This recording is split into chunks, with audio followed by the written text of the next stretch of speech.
Dear Venerable sisters and brothers, Dhamma friends, today also we are going to start the question and answer session, and we'll, as usual, invite Lakshmi to present the question. And I would like to thank you all because the children's camp is happening. More than expected children are there, 115 children and parents. More than 200 people. I took part in the morning time, and very effective it is happening. So they are heavily using all the cushions and all the mats. Thank you very much for your sacrification. We'll invite Lakshmi to start the session, please. Thank you, Venerable Sir. There are two questions on sitting meditation. One which includes sitting, walking and eating. One on daily life, day-to-day life. And 3 on the Dhamma. So total of 7 questions.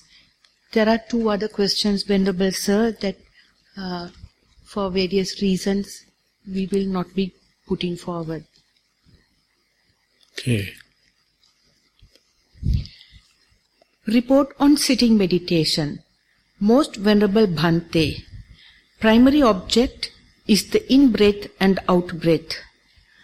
After a short period of time, can feel the breath getting less and less prominent until it fades away. The breath is not felt. At this instance, a state of nothingness is present. It is as if I am in a vast desert of emptiness. During this state, no external stimuli, such as sounds, are not heard. No bodily tension can be felt. No thoughts are being perceived. I feel very calm and relaxed at this state of solitude and no distractions. Awareness is there that I am not sleeping, but the body cannot be felt.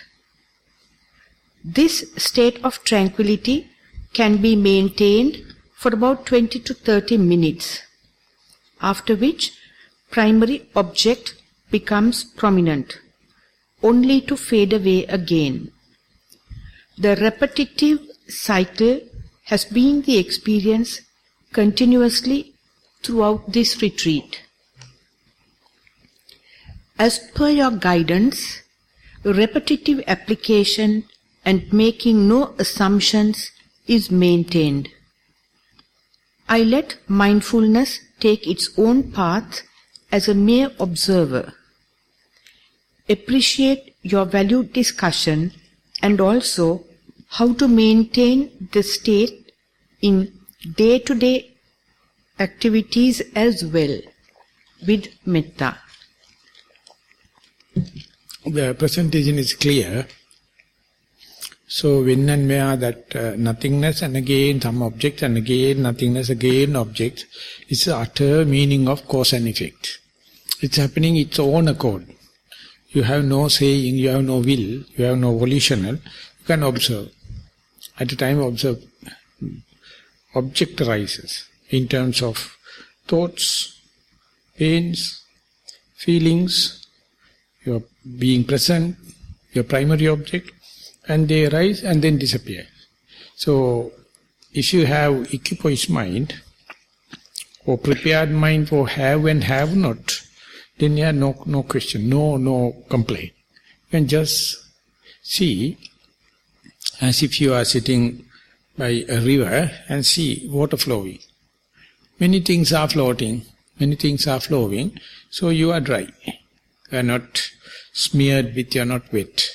So this is a kind of a observation that you are an observer, but there is no tension, because there is no likings and disliking. There is no 2 lobes, have and have not, no liking and disliking. So this is the only thought moment on this earth where you can do away with tension, away with frustration, away with burning nature. torturing nature. So this possible in this very life. But if you are to facilitate it, you must go prepared, have objects or have no objects, same effect. Within the object, this is primary object, these are secondary objects, exactly the same. So if you can look at it, they arise to pass away, ceases. And their arising is by itself. And cessation is 100% itself. No any consultation necessary. Your problem is, in the day-to-day life, you are not waiting till it disappears. Halfway you fork your finger. You get involved in volitionally and willfully. Then they become your babies. That is, then onward you are committed, you are responsible. But if you are patient enough to see the rising and passing away, there is a cause and effect relationship. And in walking meditation also, when it happens, you see effortless walking. At a time you can look at yourself as if pre-programmed puppet. At a time you feel like you are walking, but even then there is no urge, there is no regimentation, there is no marshalling, and they are happening. And then you understand that is the pace that your body knows. That is the body knowledge, not the brain, the body. And in the day-to-day activities, when you are brushing your teeth, when you are taking a bath, when you are eating, see how long it is happening according to the body knowledge. So much so, they become day-to-day activities without will, without my ego, without my conceit, without my desire, it can happen. So more and more such events means you are not a slave to someone. You are living your own life. They are happening in a slow pace, mindfully, slowly, silently. And you can see a lot of things happening in a routine way, need no any volitional activities. And more you let that kind of thing happen, you see least amount of diseases, least amount of mental diseases. And others also will find it is just like plants growing in a forest. One thing is not disturbing others, even though thicket in the forest. And if you look at the TV screen when these dots are happening, never two dots are clashing each other. Time, space, no. 1001 dots are happening, they never clash. But we two people live fighting. Either marry or divorce. Too much of love, marry. Too much of hate, divorce. So you see that things can live without clashing each other. That means the satori, the natural flow. Whenever intention happens, you're never happy the other person is working. You're never happy the way you are working. You're never happy the things are happening. Because you are not ready to accept. This acceptance and fully fledged being, vigilant and diligent, and accepting, a completely cause and effect thing happen. So the day you see cause and effect, that is the day you see Dhamma. The day you Dhamma, you see Buddha. Or you become Buddha. So it is not so far away, unless otherwise you are ready to surrender. And not only that, when you surrender, just report. It is something spiritual. But there are a lot of people to share it. That's the way we get the good vibration. When and where you feel everything very harmonious, happening in its own accord, just report. That will be the best literature, the best essay you can write, because you are no more there. You are just reporting what is happening. So good, we'll go to the next. Sitting. Dear Venerable Sir, this is yesterday's sitting meditation. When experiencing the in-breath, I noted it as the in-breath from the left nostril and out-breath is from the same nostril. I focused my attention keenly on the breath. After one in-breath and out-breath, there is a delay or a gap of about 5 seconds, and this increases to 20 seconds. I count it as 1 to 20. Please explain this. Sometimes something is arising and passing away from my head. When lying down, I can hear the heartbeat also. This is happening in day-to-day life. Please advise how to improve my meditation. Thank you very much for your guidance. Theruvan Saranai. So when and where you see two phenomena separate as two episodes, that's where you see the gap in between. That means you know the art of thin slicing of time. Don't take time as a chunk. Take one tiny particle as one time unit and see how much it is separate from the next thought moment. And if there's a continuity, if you think, that is because of the falsified identification. There is no such. They are cut pieces, put together, appear like a line, appear like a train, appear like a chain. But they are not so. So, when they are in a tension, yes, it is a line, it's a train, it's a tension. But when you remove the chain by loop, it's for individual particles. And whenever you see the tiny little particle, these particles arise not to give any suffering to you, not to give any pleasure to you. They don't know. They have no such intention. You are the person give the coloration and ultimately you are the person suffering. So tinier the particle, more you learn Dhamma. As if you macerate and chew your food as tiny as possible, very easy to digest. So macerate it, chew it as much as possible. So drink all the solids and chew all the liquids. Then no diabetes. So digestion finished at the mouth. So likewise, when and where objects come into your stream of consciousness, as and when it happens, have the thin slicing of time. So tiny little particles or episodes, but lot of mindfulness, like chewing as much as possible with lot of saliva. So digestion start. Instead, if you are swallowing your morsel quickly, you are not tasting it, and soon it go down. The base will change to the acid, so the glucose, starch, every digestion stops. So chew it as much as possible. Likewise, when and where seeing, hearing, smelling, touching happens, let the mindfulness to embrace them and macerate him into the tiniest little particle. It is called reductionism or vibhajyavada.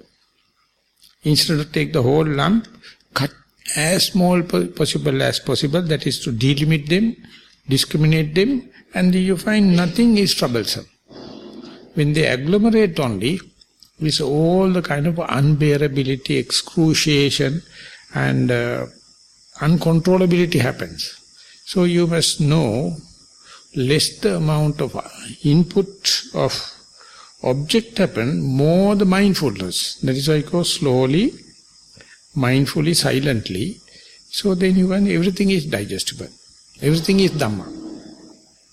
So if you are rushing, if you have a fast lifestyle, then that means you are swallowing a lot of morsels at a time and ultimately indigestion. At a time, most of the time you get diabetes and all the kind of question. So these two parables, two events, slowly, mindfully, silently, things are just Dhamma.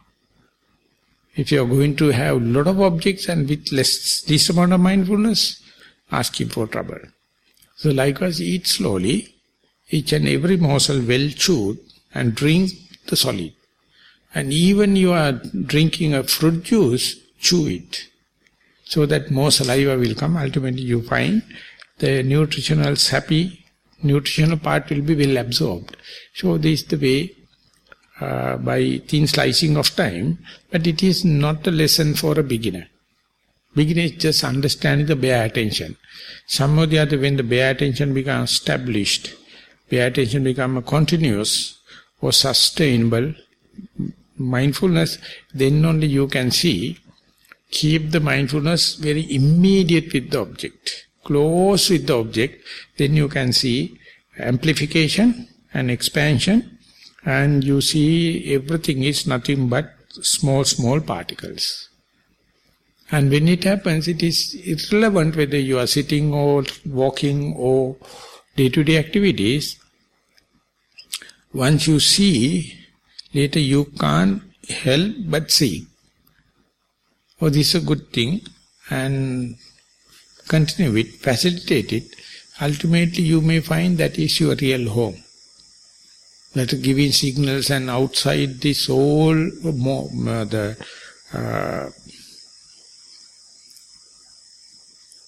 that you call, you run a role model, or you become you are running a role as a mother, father, and all the kind of, this is nonsense. That is something conditioned. You can see humanity. Humanity is the real home. When you come back, everyone see dots, each and every dot is equal, both the experience also equal. That is the exactly way the Buddha is looking at the world. Oh, that is the way you become equal with the Buddha.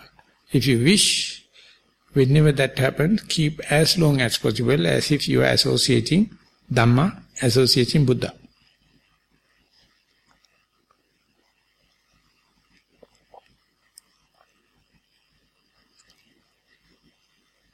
This is on sitting, walking and eating meditation.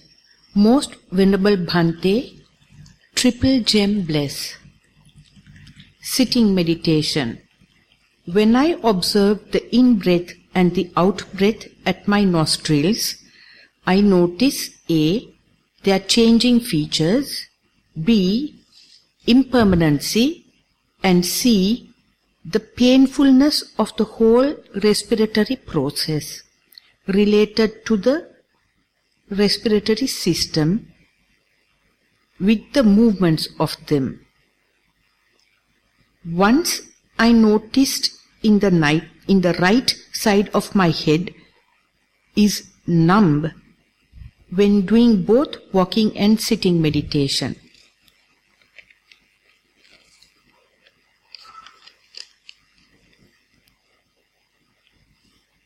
Felt numbness in the left side of the head also. After a little, I noticed a pain in my back, by the side of the spinal cord, and gradually spread out severely. As I noted it, paining, gradually it ceased. I realized again how painful is breathing and unavoidability of them. Walking meditation. During the walking meditation, I followed the 6 steps of each foot. I could concentrate, but I felt unbearable pain spreading out throughout the whole body with the joints when rising and falling of the rapid actions relevant to the walking. Eating. While eating also, I felt how painful it is, and the arising and passing away of the actions and feelings, painfulness, monotonous, as well as the boredom of the life. Sometimes I felt so sorry and frustrated. Most Venerable Bhante, my aim is to get rid of this samsaric journey as soon as possible. So I wish and beg your real guidance and instructions further and frequently until I could be successful. Theruvan Saranai. Venerable Sir, this is someone who has done 2 programs under you in Queensland.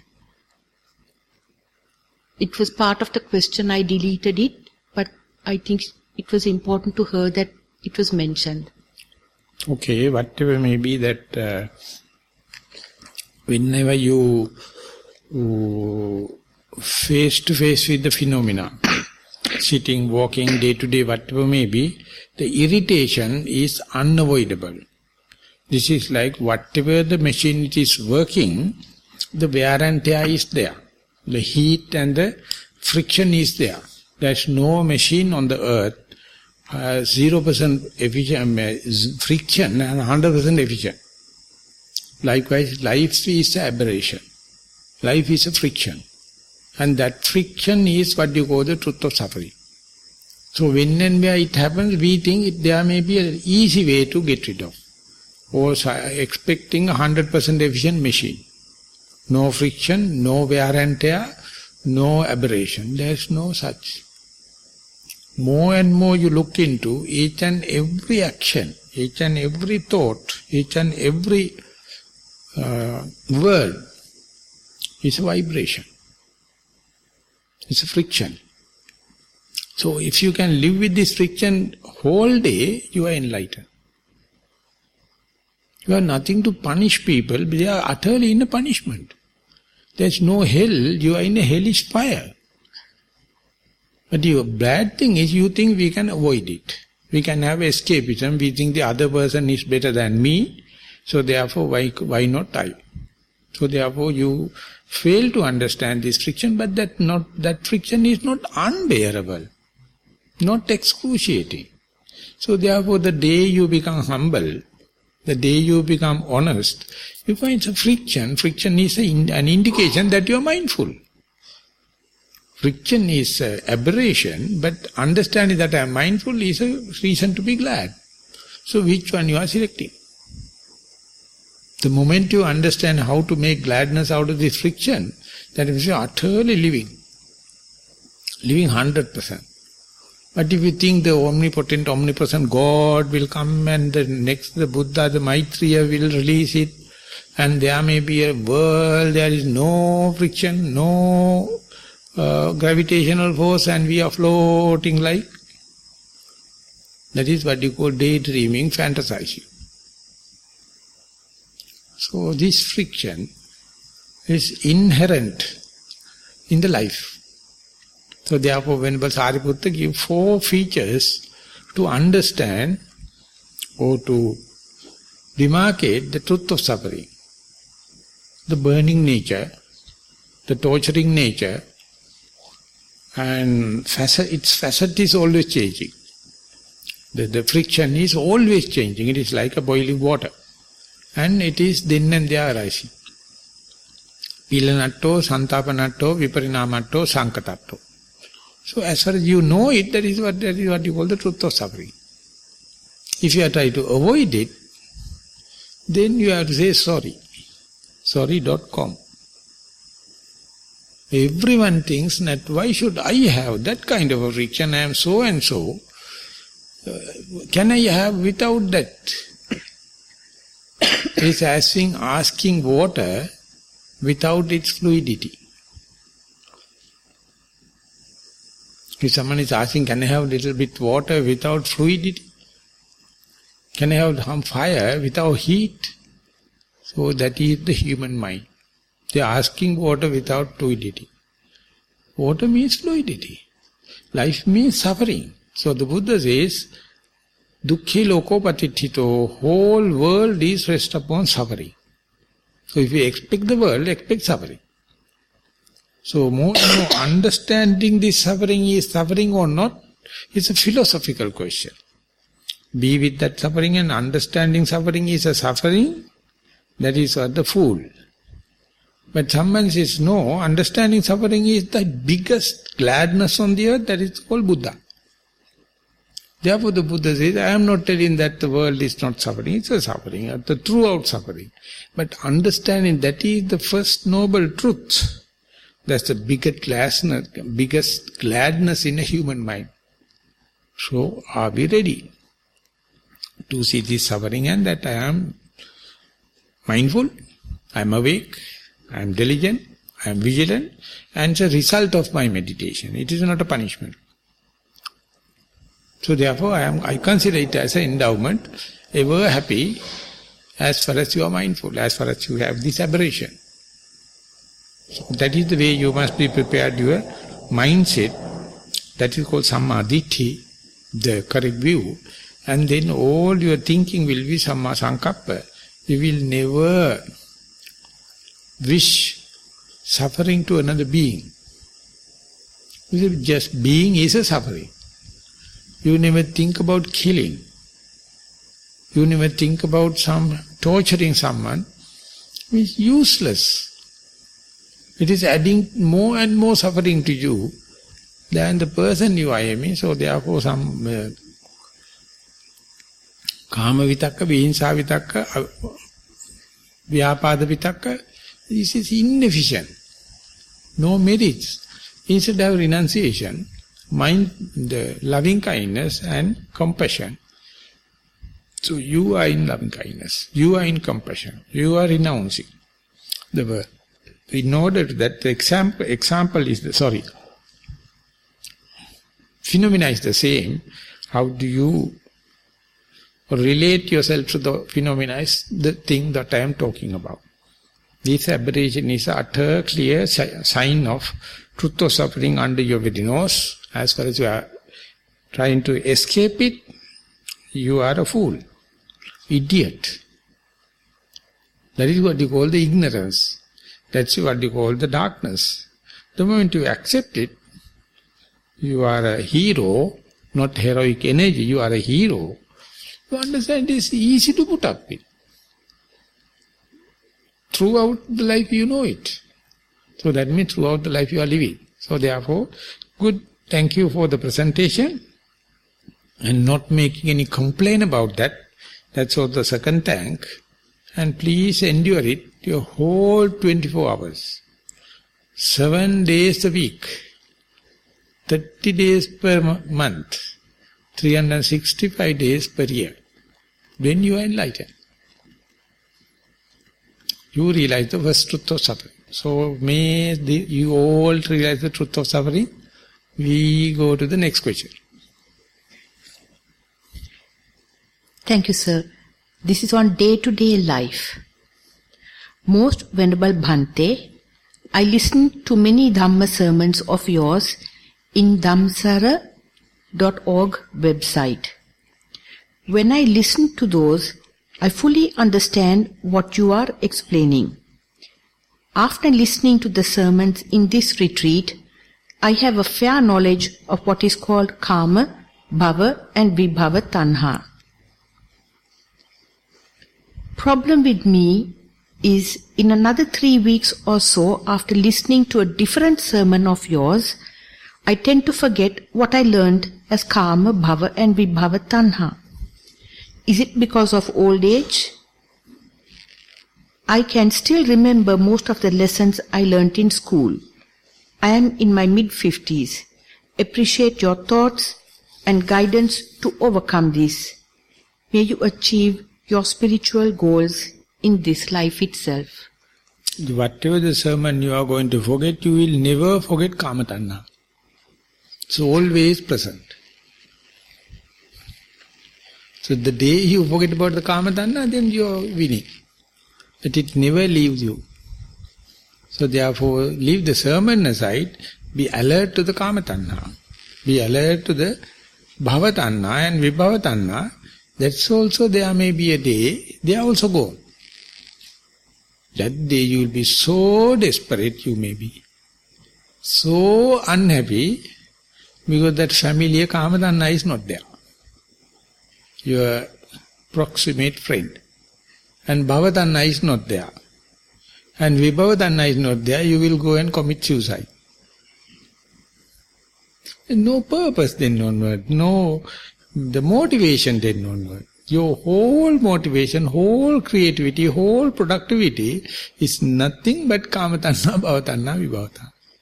The moment it is not there, you are just another grain of sand in the sandpit. drop of water in the ocean. You become no one. So therefore, leave aside the forgetting about your childhood understanding or old age or forgetting about your sermon. See how difficult to forget about the kama tanha. It's ingrained. It is already incorporated in your system. So when and where, if you aware, kama tanha, bhava tanha, vibhava tanha, even the sermon is forgotten, the function is happening. Practically, you are advancing. So therefore, everything is to gear you, face to face you, be confronted with kama tanha, bhava tanha. Whenever it is happening, try to understand, and there your vigilance will be increasing.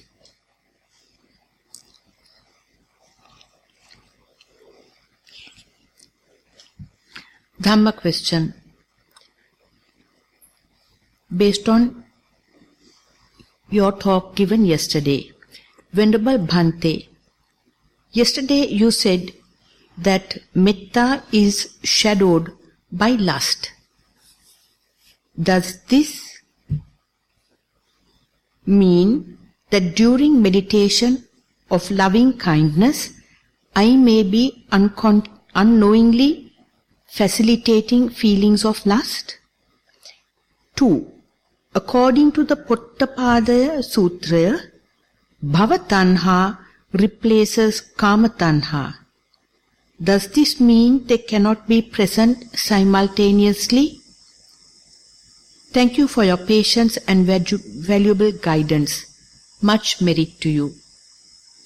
The Kama Tanha, Bhava Tanha, they are happening. The Kama Tanha, you once got rid of, you will caught up in Bhava Tanha. It is much milder than the Kama Tanha, and once that is gone, you will again trap into the Vibhava Tanha. It's still milder and it's perverted. So therefore you are replacing one after the other. Or the same Tanha is evolving, metamorphosizing, happening. That is why the Buddha says, that from the cow, milk, from the milk to curd, curd to ghee, ghee to the butter. Exactly the same transforming. So when it becomes milk, you can't say it's curd. Once it becomes curd, you can't say it's milk. So this is how it happens. So when and where it happens, changing or metamorphosizing or going by one to the other, if you can understand that a tanha can represent in many, many facets, and you will learn, instead of entertaining kama tanha, the bhava tanha is better. But it is not the destiny. It has to be replaced by vibhava tanha. And once the vibhava tanha happens, still you have traces. And up to that moment, prehistoric Buddha, the Indian philosophy was aware. But they do not know how to see through vibhava tanha. That is the only contribution done by the Buddha, understanding kama tanha, bhava tanha, vibhava tanha replaced by each other, and go to the furthest end. And there, whenever the vibhava tanha happens, it is not in the question, it is just a perception. Everything is nothing but perception. Thought arises, disappears. Pain arises, disappears. Sound arises, disappears. Primary object arises, disappears. They are nothing but a perception, and there you make whether perception present or not, whether feeling is painful or pleasurable, or gain or lost. You have equipoised mind, there you will not be carried away. So that point was not clear before the Buddha. So till that, replacing kama tanha by bhava tanha is renunciation. And bhava tanha means love for your jhanic experience, love for your concentration. And whenever you go to the vipassana, you can do away with that also. You know it's kind of a desire for jhanic experience or concentration, and even that is gone there, there's a kind of a perversion, there's a kind of a cheating nature. That you have to understand from vipassana, and therefore that part, to make the matter clear, will say, all the psychological problems is because of Vibhava Tanha. It is utterly based on hate. It is natural. And now the medical science understanding, all physical diseases also basically due to hate.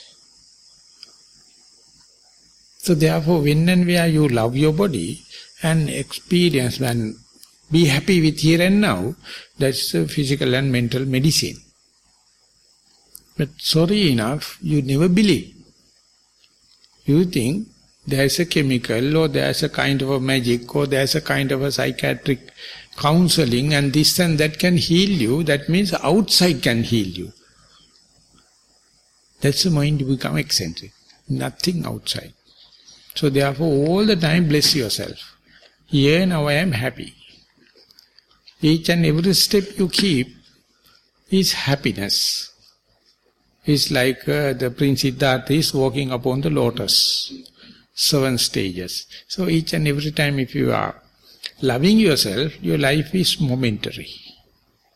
Not future planning, not other kind of thing. I am not telling the 100% that appreciate it, here and now happiness.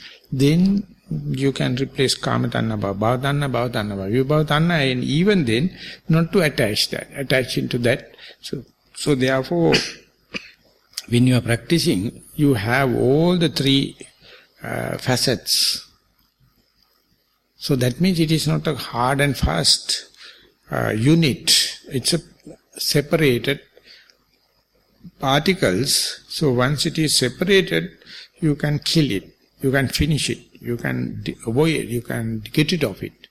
Instead of as a one unit, so in the explanation that make it separate and try to understand one in the other in a strategic way. Whenever gross thing happen, replace it with the help of a medium one. When the medium happen, replace it with the subtle one. The subtle one also a facet of karma. Tanha, never mind. Replace the gross by medium, medium by subtle, and you will understand to bring as subtle as possible. When it becomes subtle, Buddha naturally says, it is nothing but a concept. It is nothing but a perception. So there you can easily do it in the mental way, manopubbangama way, manosetta manomaya.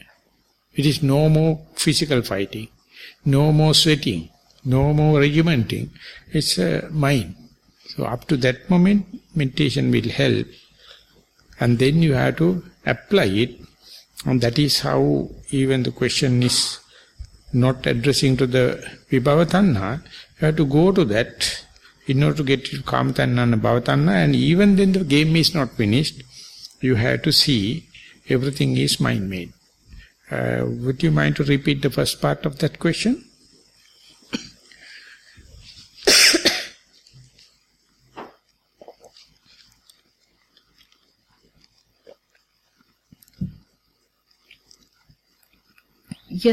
Yesterday you said that metta is shadowed by lust.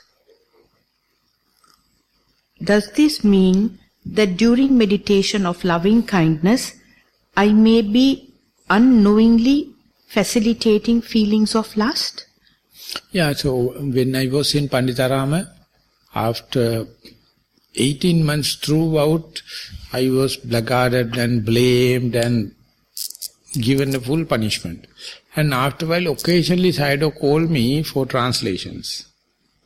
One day, Christopher Titimus, he came with the team, and when I go there, he's talking with Sayadaw. And so when I go there, Sayadaw explained, now you are practicing Metta Bhavana, please let them know Panditarama is not facilitating Metta, they do only Vipassana. Once you finished Vipassana, you being trained Metta, because you can tackle now. You can understand the perverted part of the Metta. So please explain them. So before that, I think it's Christopher Titimus, I can't remember. He told, My humble request is, Bhante, he's talking to the Sayadaw, I am a translator, don't teach metta to the Westerners. They really misunderstand. Because they love sex or metta. It's the same. So Sayadaw was clear, we know it, we are not giving it, we give only vipassana. You have done it, please explain it. So then Sayadaw went to the toilet. So I told them, I am a born Buddhist, our parents and everyone is asking us to level up mindfulness, I am a person, I am not doing. But when I come to the Panditaram and I learn vipassana, I understand how much metta Sayadaw is having, but he never asked to practice metta, practice vipassana. When you are practicing vipassana, you understand metta, but no lust. There is no perversion. That may be the reason Sayadaw asked me to come and explain you, and therefore don't think don't get fussy why we are not teaching metta here. And once the vipassana is thorough, you are already in a mature position to tackle metta, then we can teach you. Till that don't do. Because this is how the perverted, this thing can happen. The sex or sensuous pleasure can represent that metta. So if you do not know the perverted side, you will be attracted, but end up with a love affair. You know what happens when you are going to go for counseling? When the other person is healed, he starts love to you. And definitely you have to marry a psychopath. Because when you are counseling, the other party, when get healed, they definitely get attracted. But it is a half-boiled yam. Ultimately, once married, only you understand that still a psychopathic case. So, all the counseling people, in a hell of a problem, Sigmund Freud told, counseling has no natural death. You have to cut off. Because that attraction once developed. And counseling is very effective for the female, by males. And counseling by the females are very good for the males. So this is how they are happening, but I know majority are not happy to listen to it. But read the Rerukane Chandavimala, Kelesek Das Pansiya, Vanchanika Dhamma, and there is very clearly indicate metta is always like the sexual feeling can pervert that metta. And if you know it, you can understand why people are much happy with metta bhavana than vipassana. Vipassana never give that kind of a perversion. It's very dry. It's like a white bread. No cheese, no jam, no sandwich. So difficult. But the thing is no perversion. So therefore, the metta, don't get misunderstanding. And the Metta Sahagata Sutta in Samyutta Nikaya, the Buddha says, keep metta as a lubricant for your machine when it is running, a friction happen. Heat and wear and tear, then apply a little bit of metta. No, not to have personal misunderstanding, just apply metta and not more than that. It's a sineha, it's a lubricant. But it is not leading to Nibbana. Never. It is just to lubricate the machine. So likewise, metta, karuna, mudita, all you have interpretation through this Vanchanika Dhamma, which sometimes it is listed in different things, but now those who have done psychiatry and psychology, and when they are learning this Vanchanika Dhamma, they find Western psychology is not even at the kindergarten level to understand this. That is why Mark Epstein is talking and writing about psychotherapy without the self, thought without a thinker, going to pieces without falling apart. It's very clearly indicated, but had he read the literature we have like a rich source, he would have write number of books. So that is what I just wanted to highlight it, but it is a thought-provoking topic. I usually avoid. I try to keep mindfulness as such. Beginning is mindfulness, middle is mindfulness, end is mindfulness. That is why people are not happy. They want to have some kind of a sandwich, some kind of a cheese, some kind of a jam, or at least Marmite, to eat the white bread. But in the cases in my life, I never felt it. That is quite strange. And that may be the reason I am a single, unmarried. No one can mislead me. Because I am always asking something under very nose and direct. No any gloss over. No any camouflage. So soon the camouflage gloss over happened, I feel uncomfortable. So that is the way it is happening. So I hope this is enough for this little question. Thank you, sir. Dhamma in practice. Swamin Mahansa, it is evident from the reports and observations of the yogis that almost all the participants get pain from various parts of the body. In replying to questions posed by the participants, Swamin Mahansa expressed the view that pain was to be considered as suffering. There are 3 questions. 1. If the answer is yes, does suffering mentioned in the report come within the definition of suffering in the Four Noble Truths? 2. Further, please be kind enough to explain whether we must practice meditation in the line of the Four Noble Truths. 3. Then, how to apply principles of Four Noble Truths in practicing meditation. With metta, may you attain your spiritual goals as you wish. The first part will answer all the 3 questions, and that is led by the statement, the pain is suffering. Not pain is suffering, pain is truth of suffering. For some pain is the pleasurable for someone, and some is painful.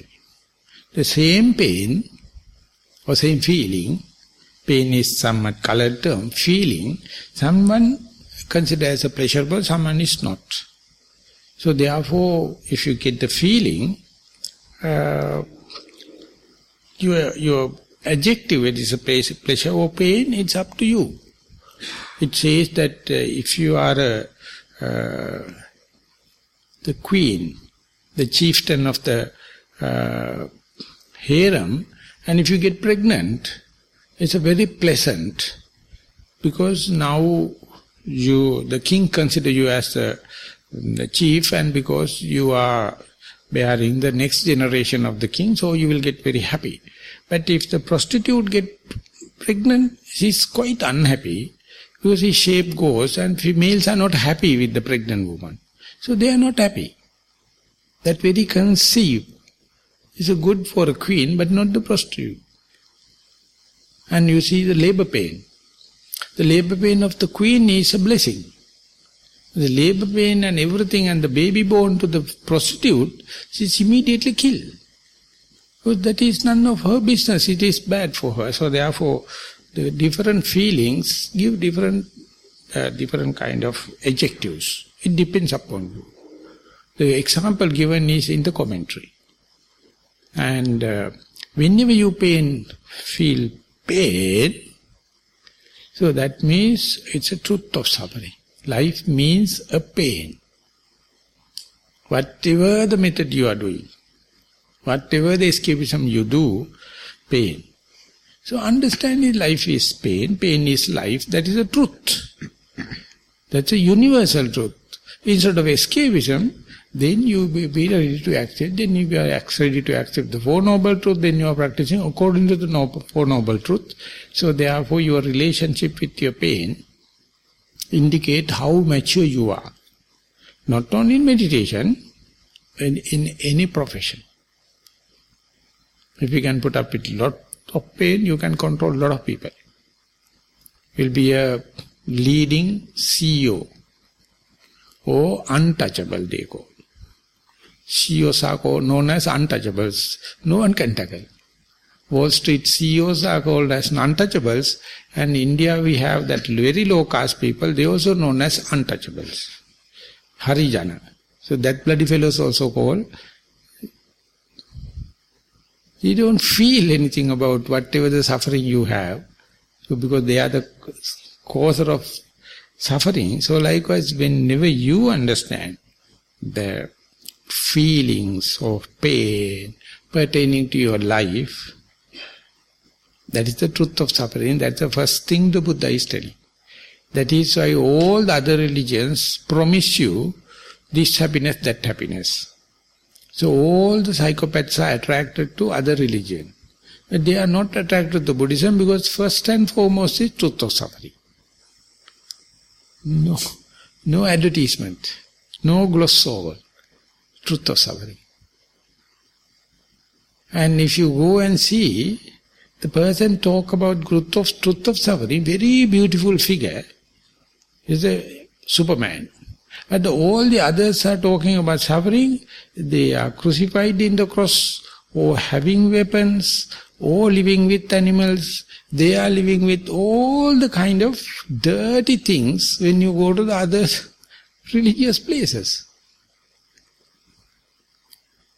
Visit any place, you can see all the kind of figures with snakes and weapons and all the kind of. But when you go to the Buddha, he is talking about suffering, but appearance, full-fledged, half smile, any person accepted.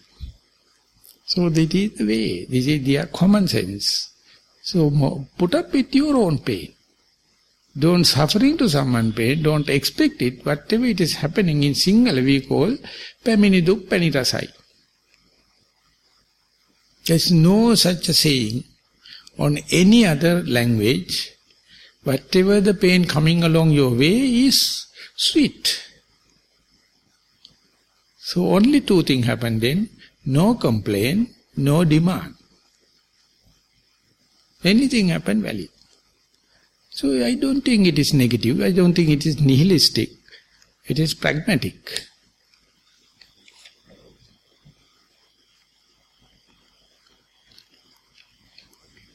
The last question, Dhamma in practice. Venerable Bhante, my profound gratitude to you for this opportunity to ask questions and seek clarification. Question 1. Regarding the three categories of tanha. The love of your own children is a very strong attachment, especially for mothers. I realize that it is an existence, an extension of one's ego and the self. Does this fall into the category of bhava tanha? 2. Question on how to practice after the retreat. Could you please give us some practical tips on how to maintain mindfulness in the midst of sense bombardments and the turmoil and unpredictability of the household life? Thank you, Venerable Sir, for your guidance and instructions. With metta. Yeah, that love for children and that kind of thing is for the existence. So bhavatanha. That easily we can recognize as bhavatanha, but it may be some other shadows, but this is a good example. For as far as how to be mindful in the day-to-day activities, just when I participated for this children program, I asked children to volunteer Now I will show you, Chiro will show you the yoga. Who else will be happy to be instructors? So some people raise, I wish to learn and I will be instructors. And others I told, who will be happy to give instructions of walking meditation? Some girls and boys are coming. Who will be happy to learn about sitting meditation? So I told, please mark them and train them. And they remember the Dhammajiva told, in Kaduela he told one girl is talking about how to be mindful in day-to-day activities. So smart. The way she is explaining, you bloody old crock. Whatever is telling, you ask again and again. So I will make that girl available, she will teach you. And she is talking in poem, and she says, even in breathing, don't do forced breathing. And how to be mindful in day-to-day activities. He says, unbelievable. The young people are teaching elderly people how to be mindful, because they understand mindfulness, whether your household in the meditation or in sitting or no problem. Mindfulness never understand whether you are back at home or here. So therefore try to be mindful. Clarify, simple mindfulness, apply. As far as you are asking from outsiders, they are second hand. The day you have to exercise your mind and ask how to be mindful in eating.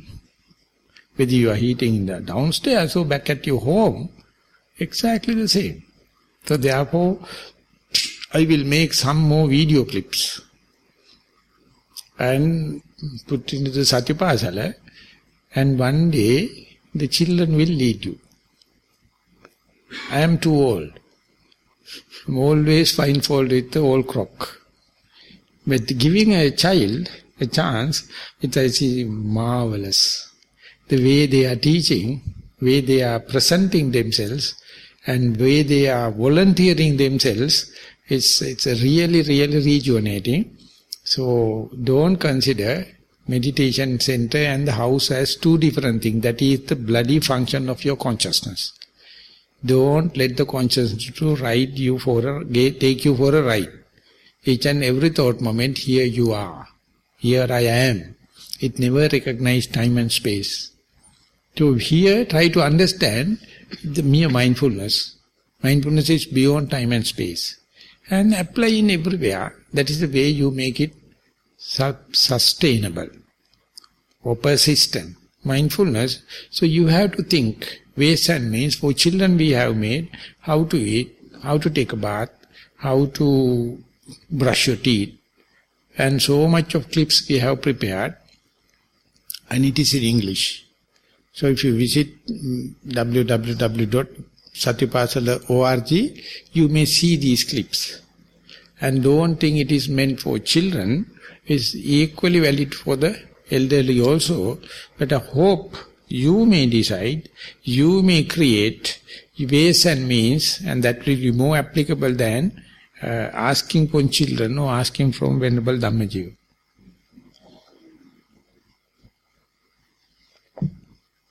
Okay, now we have taken 1 hour and the questions also finished.